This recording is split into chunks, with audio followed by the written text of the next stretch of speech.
آج کی گفتگو کا آغاز عام صاحب میں سب سے پہلے ایک بہت بڑا اشکال جو قرآن مجید کے اوپر بالعموم کیا جاتا ہے، بالخصوص پڑھے لکھے جدید طبقے کی طرف سے، وہ یہ ہے کہ قرآن مجید میں شوہروں کو، عورتوں کو مارنے کا حق دیا گیا ہے۔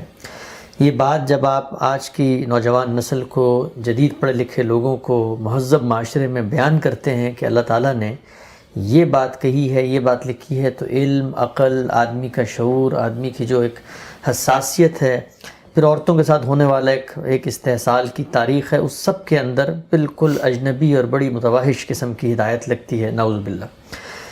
اس حوالے سے میں کچھ سوالات بالترتیب آپ کے سامنے رکھوں گا۔ سب سے پہلے تو مجھے یہ بتائیے کہ یہ اسٹیٹمنٹ دینا کہ قرآن مجید نے مردوں کو، عورتوں کو مارنے کا حکم دیا ہے نشوز کی صورت میں، کیا یہ بات درست ہے؟ قرآن مجید میں ایسا کوئی حکم نہیں دیا گیا۔ جو بات قرآن مجید نے کہی ہے اس کو اس کے صحیح پس منظر میں سمجھنا چاہیے۔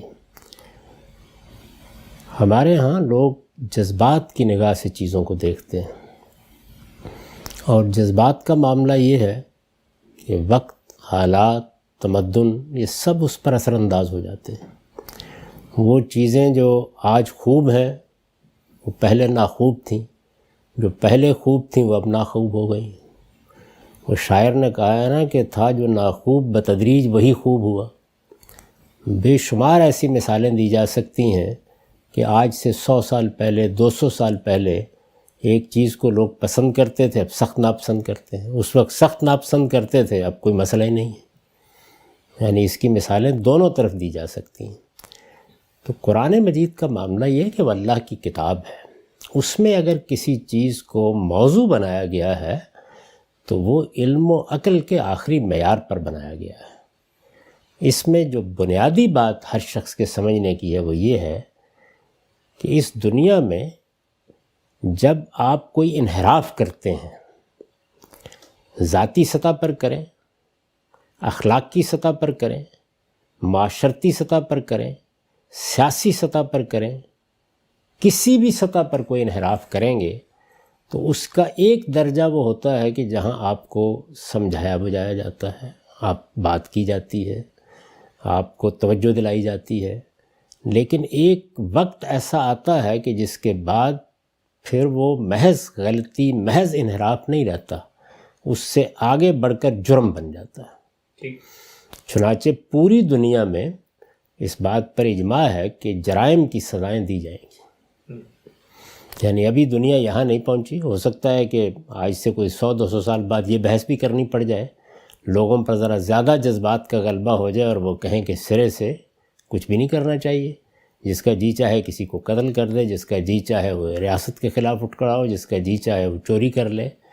تو جب کوئی شخص جرم کرتا ہے، یعنی جو آپ کے بنیادی حقوق ہیں، ان بنیادی حقوق کا سب سے اعلیٰ بیان خود اللہ کے پیغمبر کا ہے۔ حجۃ الوداع کے موقع پر جو بیان دیا ہے وہ قرآن مجید کی تصریحات پر مبنی ہے۔ آپ جانتے ہیں کہ وہ بیان یہ ہے کہ لوگوں، تمہارا مال، تمہاری جان اور تمہاری آبروئیں یہ اس دن اور اس مہینے کی طرح حرمت رکھتی ہیں۔ یعنی اس کا مطلب یہ ہے کہ کسی شخص کے خلاف نہ آپ جان کے لحاظ سے کوئی اقدام کر سکتے ہیں، نہ مال اور نہ آبرو۔ یہ بات بنیادی حقوق کے لیے، انسان کے بنیادی حقوق کے لیے اللہ اور اللہ کے رسول کی ضمانت ہے۔ عورت ہو، مرد ہو، کوئی فرق نہیں کیا گیا۔ سب کا معاملہ یہی ہے۔ کسی حکومت کو یہ حق نہیں ہے، کسی معاشرے کو حق نہیں ہے کہ وہ میری جان کے معاملے میں، میرے مال کے بارے میں، میری آبرو کے معاملے میں ادنیٰ درجے میں کوئی اقدام کرے۔ یہ میری عمومی حیثیت ہے۔ لیکن جس وقت میں جرم کا ارتکاب کر لیتا ہوں تو پھر پولیس آتی ہے، پھر مجھے پکڑ لیتی ہے۔ ایسا بھی ہوتا ہے کہ میرے مال پر بھی ہاتھ ڈال دیا جاتا ہے، جرم کے بعد ڈالتے ہیں نا، میری جان کے خلاف بھی اقدام کرنا پڑ جاتا ہے۔ یعنی وہ لوگ جو اس زمانے میں ہمیں رحمت کا درس دیتے ہیں، جب خود ان پر حملہ آور ہو گئے لوگ تو انہوں نے کیا کیا؟ آپ مختلف جنگوں میں دیکھ لیں، ہیروشیما اور ناگاساکی میں دیکھ لیں، آپ افغانستان میں دیکھ لیں، آپ عراق میں دیکھ لیں، تو جان کے بھی درپے ہوتے ہیں، مال کے بھی درپے ہوتے ہیں، آبرو کے بھی در پہ ہوتے ہیں. آپ ایک آدمی کو پکڑ کے لے جا رہے ہیں, ابھی آپ نے دیکھے نظارے کہ ایک شخص کو پکڑ کے گرا دیا گیا ہے اس لیے کہ وہ جرم کر کے بھاگ رہا تھا. تو بنیادی حقوق کی جس طرح سے اس وقت دنیا میں ضمانت ہے, اسی طرح اللہ کا دین صدیوں پہلے اس کی ضمانت دے چکا ہے. بلکہ ہمارے نزدیک تو اللہ کے دین کی ابتدا سیدنا آدم سے ہوئی ہے, اور یہ جان مال اور آبرو کی حرمت اسی وقت سے قائم ہے. کسی شخص کو حق نہیں ہے, نہ مرد کو نہ عورت کو, کوئی کسی کے خلاف اقدام نہیں کر سکتا. تاہم جب جرم ہوگا تو پھر اقدام کریں گے نا. اللہ تعالیٰ بھی کہتے ہیں کہ کریں گے. ایک شخص نے قتل کر دیا ہے تو اب سزا دی جائے گی, چوری کی ہے تو سزا دی جائے گی, ملاوٹ کی ہے تو پکڑا جائے گا. تو جان مال آبرو کو جو حرمت حاصل ہے کہ آپ ہاتھ نہیں اٹھا سکتے, آپ مال نہیں لے سکتے, آپ آبرو کے خلاف کوئی اقدام نہیں کر سکتے, یہ حرمت اس وقت ختم ہو جاتی ہے جس وقت کوئی شخص جرم کا ارتکاب کرتا ہے. آپ جرائم کو دیکھیے, یہ میں نے ابھی بعض جرائم کا ذکر کیا, یہ چوری ہے, یہ ملاوٹ ہے, یہ غبن ہے, بہت سے جرائم ہیں. سب سے بڑا جرم کیا ہے؟ سب سے بڑا جرم سرکشی ہے. یعنی آپ ریبیلیس ایٹیچیوڈ کے ساتھ سامنے آ گئے. کس کے مقابل میں سرکشی؟ یعنی ایک ہمارا خالق ہے, اس کے مقابل میں سرکش ہو گئے. اللہ اور رسول کے مقابل میں سرکش ہو گئے. دوسری, آپ ریاست کے سامنے سرکش ہو گئے. ریاست کا نظم انسان نے اس لیے قائم کیا ہے کہ لوگوں کو اختیار کے سوئے استعمال سے بچایا جائے. یعنی مجھے چور سے بچایا جائے, ڈاکو سے بچایا جائے, قاتل سے بچایا جائے. اسی لیے ہے نا ریاست کے اس نظم میں ریاست کے خلاف اٹھ کھڑا ہوا, سرکشی اختیار کر لی میں نے. ریاست کی بات کر رہا ہوں میں, حکومت زیر بحث نہیں ہے. جو نظم اجتماعی دنیا میں قائم ہے تو سرکشی. اسی طریقے سے ایک بہت بڑا ادارہ ہے, وہ کیا ہے؟ وہ خاندان کا ادارہ ہے. یہ خاندان کا ادارہ, یعنی پہلے میں نے کس کا ذکر کیا؟ ذات خداوندی کا, وہ میرا خالق ہے. اس کے مقابلے میں سرکشی, اس کے مقابلے میں سرکشی اور استکبار. قرآن مجید یہ کہتا ہے کہ اگر اللہ کے مقابلے میں سرکشی اختیار کر لیے, یہاں واضح کر دوں میں کہ سرکشی کوئی عام غلطی نہیں ہوتی, گناہ نہیں ہوتا. گناہ کرنے والا سرکش نہیں ہوتا, اس سے غلطی ہو جاتی ہے, وہ ندامت میں مبتلا ہوتا ہے, وہ ایڈجسٹ کرتا ہے, وہ توبہ کرتا ہے, وہ رجوع کرتا ہے. بغاوت کر دی آپ نے اللہ تعالیٰ سے, تو اللہ اور رسول کے خلاف بغاوت کو استکبار کے لفظ سے تعبیر کیا ہے. جب استکبار کا جرم ہو گیا تو فرمایا ہے کہ اونٹ سوئی کے ناکے میں داخل ہو سکتا ہے, یہ شخص اب سزا سے نہیں بچ سکتا, اس کو جہنم میں جانا ہوگا. یہ سرکشی اتنا بڑا جرم ہے. یہی سرکشی ہے کہ آپ ریاست کے خلاف اختیار کریں. ریاست کے خلاف جب اختیار کرتے ہیں تو فوجیں نکل کھڑی ہوتی. کوئی گروہ ہے تو آپ ڈیزی کٹر بموں سے اڑا دیتے ہیں. سرکشی ہے نا. اندر اختیار کر کے دیکھ لیں, باہر اختیار کر کے دیکھ لیں. یعنی یہ پھر اس کے بعد کوئی بنیادی حقوق, جان مال کی حرمت, کوئی چیز باقی نہیں رہتی. آخری چیز کیا ہے؟ خاندان کے ادارے کے خلاف سرکشی. یہ خاندان کا ادارہ خدا کی اسکیم سے بنایا گیا ہے. کیوں بنایا گیا ہے؟ بچے کی پرورش اور نگہداشت کے لیے. ورنہ آزادانہ جنسی تعلق ٹھیک تھا. اگر بچوں کا معاملہ نہ ہونا ہوتا تو کوئی ضرورت نہیں تھی کوئی پابندی لگانے کی. لوگ جس طریقے سے کھانا کھاتے ہیں, یہاں اس ریستوران میں کھا لیا, اس میں کھا لیا, یہی صورت جنسی تسکین کی بھی ہوتی. پابندی لگا دی گئی, خاندان کا ادارہ قائم کیا گیا, شادی کا ادارہ قائم کیا گیا کہ خدا ایک معصوم بچے کو, یعنی جو ناتواں ہے, جو اصل میں اپنی کسی معمولی ضرورت کو بھی پورا نہیں کر سکتا, 24 گھنٹے کے لیے ماں باپ کی آغوش سے نکال کے زمین پر ڈال دیں, زندہ ہی نہیں رہ سکے گا. اس بچے کی حفاظت, اس کی پرداخت, اس کی پرورش اور کم و بیش 20-25 سال تک اس کے معاملات کی نگرانی, اس مقصد کے لیے یہ ادارہ بنایا گیا ہے. یہ ادارہ بنتا ہے ایک عہد سے. وہ عہد یہ ہے کہ اس ادارے میں شوہر کی حیثیت سے مرد سربراہی کے مقام پر ہوگا. جیسے ریاست میں آپ ایک شخص کو سربراہ بناتے ہیں, کوئی ادارہ بناتے ہیں, آج تک کسی ایسے ادارے کا تصور نہیں کیا جا سکا جو باس کے بغیر ہو. کوئی اس کا سربراہ ہوگا, کوئی کمپنی ہوگی تو تب بھی ہوگا. تو یہ ادارہ بھی ایک سربراہ کے ساتھ بنے گا. اس کے نتیجے میں اخراجات کی اور معاشی جدوجہد کی ساری ذمہ داری اس پر ڈال دی گئی ہے.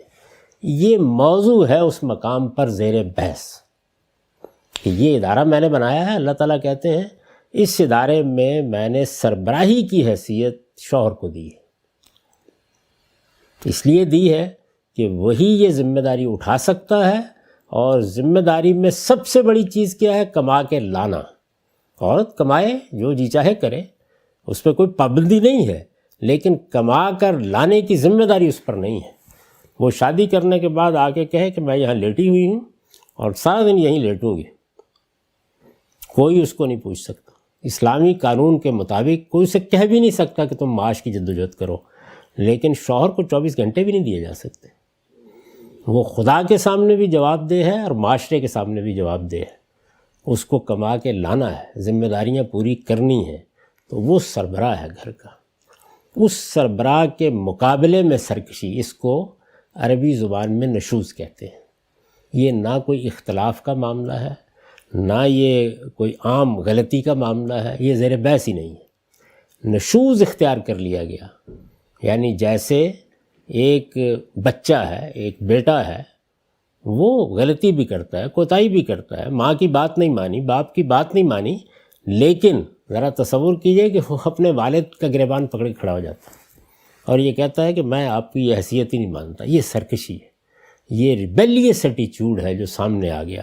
یعنی ایک خاتون اپنے آپ کو بیوی کہتی بھی ہے، شوہر کے تمام جو ذمہ داریاں ہیں وہ ادا بھی کر رہا ہے، اور اس کے بعد بھی یہ اب اندیشہ پیدا ہو گیا کہ اس کے معاملات اب وہ رہے نہیں، یہ سلسلہ کسی اور جگہ چلا گیا.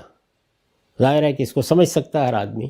تو اب یہ اس گھر میں رہتے ہوئے سرکشی اور ریبیلین پر آ گئی، یعنی اب بغاوت شروع ہو گئی ہے.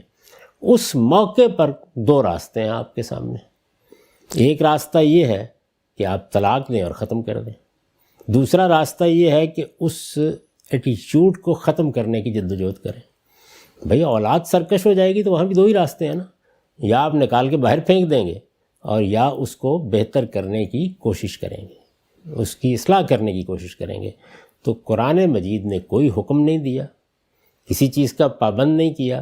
یہ کہا ہے کہ اصلاح کے لیے اگر طلاق تک جا رہے ہو تو چلے جاؤ، علیحدگی اختیار کر لو، لیکن اس سے پہلے اگر اصلاح کے لیے یہ اقدامات کر سکتے ہو تو کر لو، کر سکتے ہو تو کر لو. وہ 3 اقدامات ہیں. اس میں بھی دیکھیے پہلے کیا کہا ہے کہ بھائی سمجھاؤ، فَعِظُوهُنَّ، سمجھاؤ. یعنی اس طرح کی اگر سرکشی پیدا ہو گئی ہے، معاف کیجیے،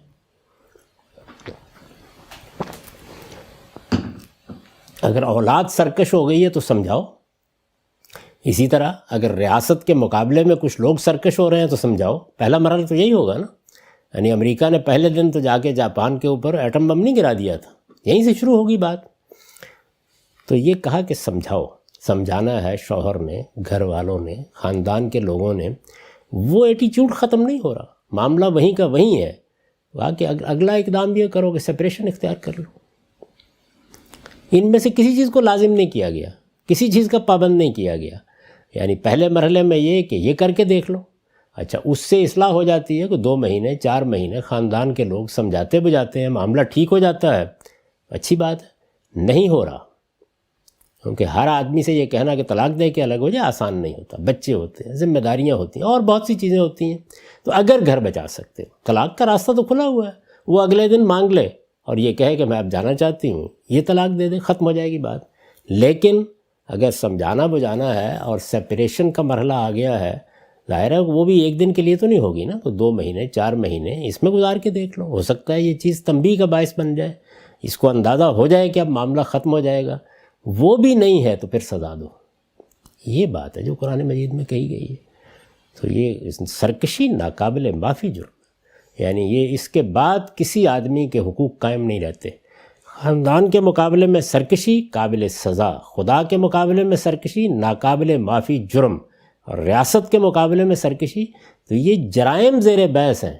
یہ جس طرح ہمارے ہاں لوگ عام طور پہ گفتگو کرتے ہیں کہ اچھا فلاں کو ماں باپ کو مارنے کا حق ہے، ماں باپ کو بھی بالکل نہیں مارنا چاہیے، ماں باپ کو بھی سزا نہیں دینی چاہیے، ماں باپ کو بھی محبت کرنی چاہیے، ماں باپ کو بھی اولاد کو سمجھانا چاہیے. لیکن اگر گریبان پر ہاتھ آ گیا ہے تو پھر قابل سزا ہو گیا ہے. اللہ تعالیٰ نے یہ بھی نہیں کہا کہ ضرور سزا دو، بھئی آپ الگ کر دو. بات ختم ہو گئی.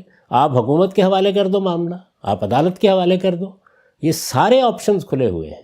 تو ایک آپ کو حق دیا ہے کہ آپ اگر درست کرنا چاہتے ہیں حالات کو تو لازم نہیں ہے کہ فوراً طلاق دے دیں، آپ یہ تدابیر کر کے دیکھ لیں.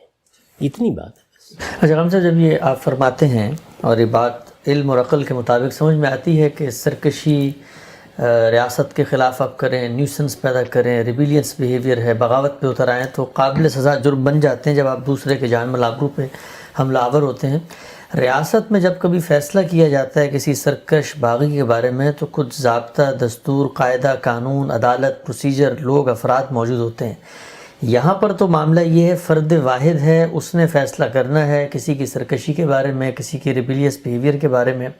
تو وہاں پر چلیں اس بات کو مان بھی لیں تو ایک پروسیجر موجود ہے جس میں آپ کا اجتماعی کانشیس ہے، لوگوں پر مشتمل شعور ہے، وہ فیصلہ کرے گا. قانون سازی، پارلیمنٹ، عدالتیں، پروسیجر. یہ قرآن مجید نے جب حق مرد کو دے دیا تو اس میں تو اس کا شدید اندیشہ ہے کہ مرد خود فیصلہ کرے گا، خود عدالت لگائے گا، خود سزا کا نفاذ کرے گا. پہلے مرحلے میں جب ریاستیں اس طرح سے منظم نہیں ہوئی تو سارے حقوق لوگوں کو دیے گئے تھے. قرآن مجید نے سورہ بنی اسرائیل میں بتایا کہ قتل کی سزا کا معاملہ بھی لوگوں ہی پر چھوڑ دیا گیا تھا. آپ کا قتل ہوا ہے، قرآن مجید نے کہا جا کے بدلہ لے لیں، اس لیے کہ ریاست کا نظام موجود نہیں ہے، لے لیں بدلہ، جا کے آپ کی مدد کی جائے گی. لیکن اس میں کہا فلا یسرف فی القتل، زیادتی نہ کرنا. بس. تو اسی طرح جب گھر ہے، خاندان ہے، ماں باپ ہیں، اعزاء ہیں، اس طرح کوئی ادارہ ہے تو پنشمنٹ کا یا سمجھانے کا پہلا مرحلہ وہیں ہوتا ہے. آپ سمجھتے ہیں اس میں کوئی زیادتی ہو رہی ہے، ریاستیں وجود میں آ گئی ہیں، عدالتیں بن گئی ہیں، فیملی کورٹس بن سکتی ہیں، تو آپ پابند کر دیں لوگوں کو کہ آپ کوئی اقدام نہیں کریں گے، معاملہ عدالت میں آ جائے گا. قرآن مجید کے کوئی خلاف نہیں ہے. تو اصل میں یہ سمجھ رہے ہیں کہ قرآن کسی ایک خاص صورتحال میں گفتگو نہیں کر رہا، وہ اس سے مجرد ہو کر اصل بات میں گفتگو کر رہا ہے. یہ جو ریاستوں اور عدالتوں کو اختیار ہے وہ بھی اصل میں پہلے مرحلے میں جن کے خلاف اقدام ہوا ہے وہیں سے پیدا ہوتا ہے. میرے گھر میں چوری ہوئی ہے، ایک قبائلی معاشرے کے اندر میں ہی آگے بڑھوں گا اور میں جا کے چور کی گردن ناپ لوں گا. تو پہلے مرحلے میں یہ افراد ہی کے پاس ہوتا ہے. اس کو ایک نظم میں ڈال کے ہم نے عدالتوں کے سپرد کر دیا، قانون سازی کر دی. ماں باپ آپ کے ملک میں آج بھی تادیب کرتے ہیں بچوں کی، مغربی ملکوں میں پابندی لگا دی گئی اور یہ کہا گیا کہ معاملہ عدالت کے سپرد کر دیں. آپ کو پورا حق ہے کہ جس طرح وہاں آپ نے یہ پابندی لگائی ہے اسی طرح پابندی یہاں بھی لگا دیں اور یہ کہیں کہ اگر نوبت یہاں تک پہنچ گئی ہے، یعنی آپ طلاق بھی نہیں دینا چاہتے، اصلاح بھی کرنا چاہتے ہیں، کوئی بات ماننے کے لیے بھی تیار نہیں، سرکشی اپنی انتہا کو پہنچ رہی ہے، تو پھر عدالت کے سپرد کر دیں معاملے، اس میں کوئی معنی نہیں. ٹھیک ہے، بالکل. تو یہ غام صاحب اللہ میاں کے علم میں نہیں تھی یہ بات کہ نعوذ باللہ یہ مرد حضرات جو ہیں زیادتی کریں گے اور منظم معاشرہ بنے گا، عدالتیں ہوں گی، تو وہ حکم دیتے وقت اس چیز کی رعایت کرتے کہ وہ شوہر کو یہ حکم دیتے ہی نہ، وہ مطلب وہ یہ ایک عمومی حکم دیتے کہ عورت یہ کرے تو سزا کا حق ہوتا ہے، شوہر کو فریق کیوں بنا دیا اس میں؟ پہلے مرحلے میں افرادی کو یہ حق دیا جائے گا. یعنی کہ کیا کرتے ہیں اللہ تعالیٰ، مجرد آسمان پر یہ بات کر دیتے، پھر بھی نفاذ ایسے ہی ہونا تھا. یعنی جو جرائم ہوں گے جس وقت دنیا کی ابتدا ہو رہی ہے یا ایک قبائلی معاشرہ ہے یا باقاعدہ منظم ریاست، میں نے آپ کو قتل کی مثال دی ہے، تمام چیزیں یہیں سے شروع ہوں گی. یعنی اللہ تعالیٰ پہلے ایک منظم ریاست بناتے، عدالتوں کا نظام قائم کرتے، اس کے بعد اپنا قانون اتارتے. بہت صحیح جگہ سے سارے قانون کی بنیادیں، چنانچہ قتل میں دیکھیے سورہ بنی اسرائیل میں یہ کہا ہے کہ آپ جائیں، آپ جا کے اپنا بدلہ لے لیں، قصاص لے لیں، آپ کو حق حاصل ہے، آپ کا قتل ہوا ہے، آپ کی مدد کی جائے گی. لیکن اس میں زیادہ حقوق اس نظم میں آتے ہیں. یعنی جب آپ نے کوئی ادارے بنانے شروع کیے تو ادارے اپنے اندر احتساب کرتے ہیں. پہلے مرحلے میں کسی جگہ آپ نے دیکھا کہ یہ ادارے احتساب کرنے میں تجاوز کر رہے ہیں، حدود سے تجاوز کر رہے ہیں، تو آپ معاملات کو عدالت کے سپرد کرتے ہیں. پھر عدالت کے سپرد کرنے کے معاملے میں بھی ابھی آپ پولیس کے بارے میں بھی اگر دیکھیں تو جو اچھی دنیا کی پولیس ہے وہ یہ نہیں کرتی کہ پہلے ہی مرحلے میں عدالت میں لے جائے، وہ بھی سمجھانے بجانے ہی سے ابتدا کرتی ہے. پہلے مرحلے میں خود ہی معاملات کو کنٹرول کرتی ہے. تو اللہ تعالیٰ نے کیا غلطی کی ہے اس میں؟ مطلب عدالت میں بیٹھا ہوا جج جو ہے وہ آسمان سے نازل ہوا ہے، شوہر جو ہے وہ جہنم کی مخلوق ہے، وہ ضرور زیادتی کرے گا. نہیں کرتے ہیں لوگ زیادتی، اس میں کوئی شک، ماں باپ بھی کرتے ہیں. میں نے ایسے باپوں کو دیکھا ہے، ایسی ماؤں کو دیکھا ہے جو بچے کی غلطی پر یا اس کی تادیب کے موقع کے اوپر بالکل ظالم ہو کے کھڑے ہو گئے. ہوتا ہے نا یہ. تو اس کو روکنے کے لیے پھر آپ عدالتوں کے سپرد معاملات کرتے ہیں یہ جائز ہے بالکل، آپ یہاں بھی معاملہ عدالت کے سپرد کر دیں۔ ہم نے بہت سے معاملات میں قانون سازی کی ہے۔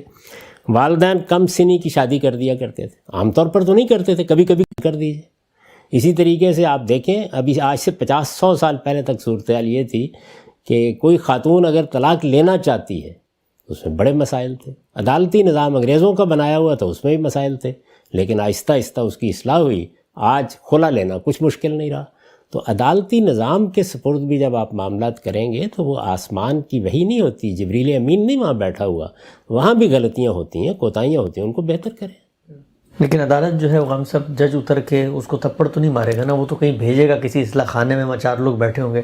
یہاں تو شوہر کو آپ نے حق دے دیا اور کہا مارو اس کو، مطلب مار سکتے ہو؟ میرے بھائی جج وہی سزا دے گا نا جو قانون میں مقرر ہوگی، یعنی بھیج دے گا ہر جگہ۔ پھانسی کی سزا نہیں دیتا، قتل کی سزا نہیں دیتا، کوڑوں کی سزا نہیں دیتا، پھر آپ ساری سزائیں ختم کر دیں۔ تو جو سزا قانون میں مقرر ہے وہ دیں گے۔ تو یہاں پر بھی کوئی خاص صورت نہیں معین کی گئی، یہ کہا گیا کہ سزا دو۔ سزا دینے کی صورتیں گھروں کے اندر یہی ہوتی ہیں کہ آپ نے بچے کا کان مروڑ دیا، آپ نے کوئی تھپڑ مار دیا، لیکن سزا دینے کی دوسری صورتیں ایجاد کر لیں۔ میں کب کہہ رہا ہوں کہ آپ ایک خاص سزا دیں گے؟ یہ جرم قابل سزا ہو گیا ہے، یعنی اصل چیز جس کو سمجھنا ہے وہ یہ ہے، جرم قابل سزا ہو گیا ہے۔ خدا کے مقابلے میں سرکشی ہو گئی ہے تو جرم ناقابل معافی ہو گیا ہے۔ ریاست کے مقابلے میں سرکشی ہو گئی، جرم ناقابل سزا ہو گیا ہے۔ بیوی نے شوہر کے مقابلے میں، اولاد نے والدین کے مقابلے میں سرکشی اختیار کر لی ہے۔ یہ ذہن میں رکھیں، یعنی اختلاف، تعلقات کی خرابی کوئی چیز زیر بحث نہیں، نشوز زیر بحث ہے، سرکشی ہو گئی ہے۔ اس کے بعد قابل سزا ہے، سزا کے لیے آپ سزا بھی مقرر کریں۔ بہت سے جرائم تھے جن کی سزائیں پہلے اور ہوتی تھیں، اب کچھ لوگوں نے جیل کی سزا، کچھ نے جلاوطنی کی سزا۔ ابھی ہمارے ملک میں بعض بڑے سنگین جرائم ہوئے ہیں، بحث ہو رہی ہے وہاں کیا سزا دی جائے۔ وہاں پہ ایسی نادر سزائیں تجویز کی جا رہی ہیں، مثلاً یہ کہ ایک آدمی کو نامرد کر دیا جائے۔ تو ہر جگہ کیا عدالتیں جو وہ اطمینان کے ساتھ بھیج دیتی ہیں؟ جرم کے لحاظ سے آپ کریں قانون سازی، کون روکتا ہے اس میں؟ یعنی دین نے کوئی پابند نہیں کیا، یہ نہ کوئی حکم دیا ہے، نہ پابند کیا ہے، نہ لازم کیا ہے۔ ایک خاص صورتحال میں آپ کو ایک تدبیر اختیار کرنے کی اجازت دی ہے۔ اچھا امام صاحب، یہ آپ نے فرمایا خدا کے خلاف ہو بغاوت، سرکشی سنگین جرم ہے، ریاست کے خلاف ہو سنگین جرم ہے، خاندان کے خلاف ہو۔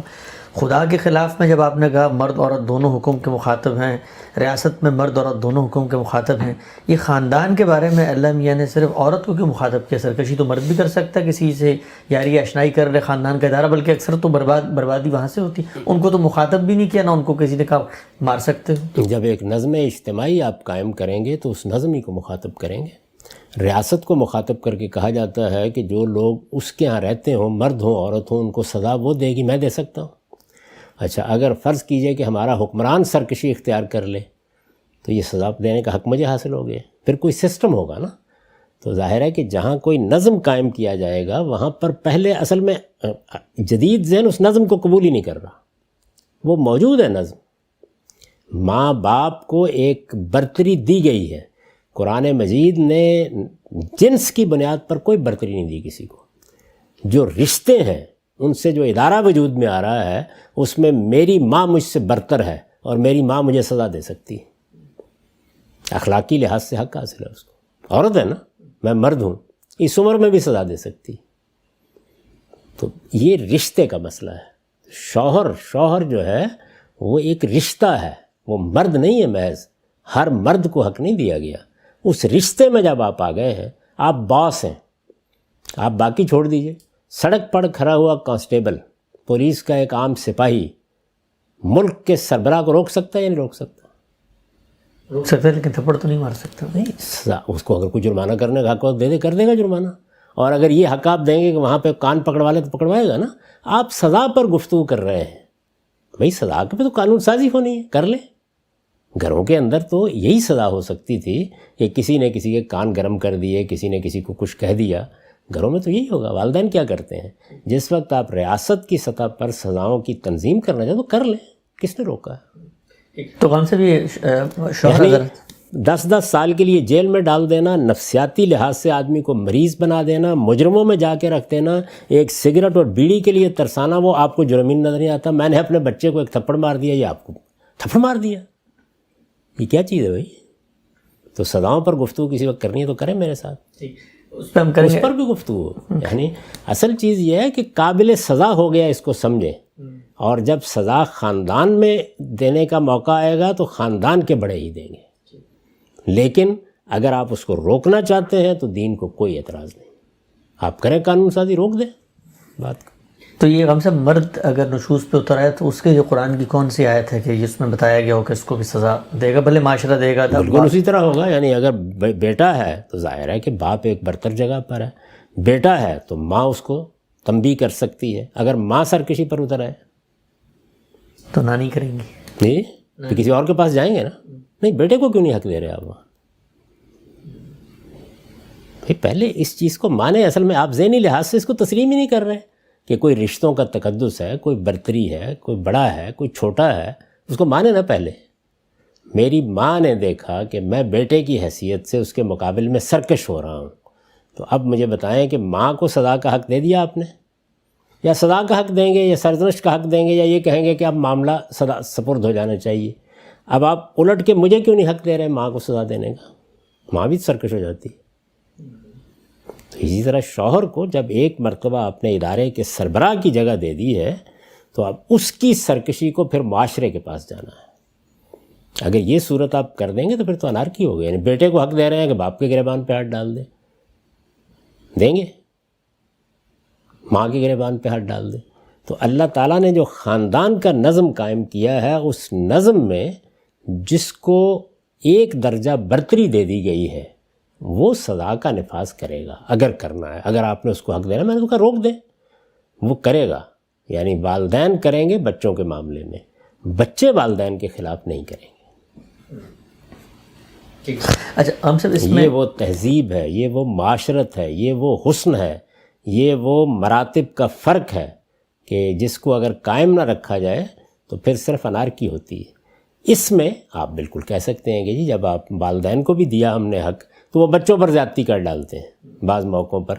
تو زیادتی کر ڈالتے ہیں کو روکنے کے لیے پہلے کیا ہوتا تھا، خاندان، معاشرہ، بڑے وہ ہاتھ پکڑ لیتے تھے. اب کیا ہے، منظم ریاستیں. تو آپ کریں قانون سازی، روک دیں، لیکن وہ قابل سزا جرم ہے. پھر آپ بتائیں کہ کیا کریں گے اصلاح کے لیے. محض روک دینا کافی نہیں ہے، اب آپ کو بتانا پڑے گا نا. تو اس کے لیے قانون سازی کریں. ہمارے ملک میں، ملیشیا میں، مصر میں بہت سی جگہوں پر بہت سے قوانین بنے، شادی کے بارے میں قوانین بنے. عام حالات میں لوگ شادی کر لیتے تھے. اب آپ نے قانون بنایا نا اپنے یہاں، فیملی لا آرڈیننس، اس میں یہ طے کیا گیا کہ شادی کرنے کے لیے یہ طریقہ ہوگا، یہ اجازت لی جائے گی. طلاق کے معاملات اسی طرح گھروں میں ہو جاتے تھے، بس زبانی طلاق دے دی، بات ختم ہو گئی. پھر آپ نے ایک فیملی لا آرڈیننس بنا کے ایک پورا طریقہ، ایک پروسیجر بنایا. تو پروسیجر، کسی جرم کے بعد پروسیجر کیا ہوگا، یہ بنانے کا حق اللہ تعالیٰ نے ہر حکومت اور ہر معاشرے کو دیا ہے. ضرور بنائیں، روک دیں اس چیز کو. اچھا ہم سب یہ جو کہا جاتا ہے کہ جی سرکشی ہو گئی ہے اور اب ان مراحل سے گزر کے آپ کی جو بیوی ہے وہ نشوز پہ اتر آئی ہے تو آپ تعدیب کر سکتے ہیں، کان گرم کر سکتے ہیں، آپ اس کو تھپڑ مار سکتے ہیں. تو سوال یہ ہے کہ یہ جو اس طرح کے اقدامات ہیں ہم بالعموم دیکھتے ہیں، بچوں کو جب آپ نے مارا تو وہ تو اور بگڑ جاتے ہیں. تو سرکشی کو روکنے کا جو طریقہ مثلا اللہ میاں نے ایک پروسیجر بتایا، اس میں یہ جو آخری بات ہے یہ تو عام مشاہدے کے تحت سرکشی کو بڑھانے کا باعث بن جاتی ہے. پہلے وہ کسی بے عقلی کی بات میں مبتلا ہو کے سرکش ہوتی ہے تو پھر تھپڑ مار دیا تو وہ تو انا کا مسئلہ بنا لیتی ہے. تو نہ کریں، پابند کیے، حکم دے دیے. حالات کے لحاظ سے دیکھیں، یعنی بندہ کون ہے، معاملہ کس کے ساتھ ہے، خاتون کون ہے، کوئی اجڑ گنوار ہے، کوئی پڑھی لکھی ہے، بات کی جا سکتی ہے، معاملہ پہلے ہی مرحلے میں سیٹل ہو سکتا ہے. اللہ تعالیٰ نے کون سا آپ کو ہدایت کر دی ہے کہ آپ ضرور یہ کام کریں؟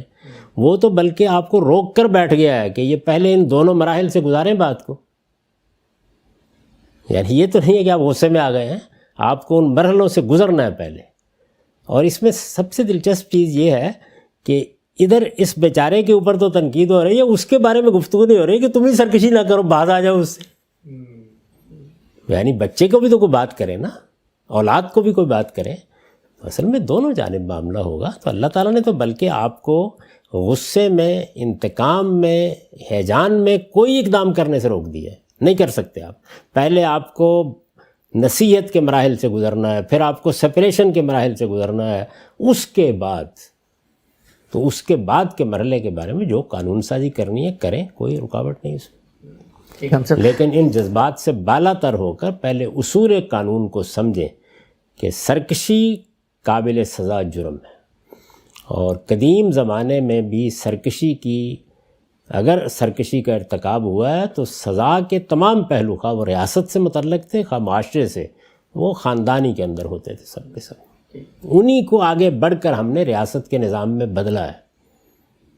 تو ہم سے بھی سرکشی جو ہے، مطلب جب بھی ہم کوئی تعریف متعین کرتے ہیں تو اپلائڈ صورتوں میں وہ لاگو ہو رہی ہے یا نہیں ہو رہی، اس کا فیصلہ کون؟ مثلا ایک عورت کہتی ہے کہ میں نے نوکری کرنی ہے اور شوہر کہتا ہے کہ نہیں تم گھر در کی ذمہ داریاں سنبھالو، اور وہ نوکری پہ چلی جاتی ہے، تو یہ سرکشی ہوگی؟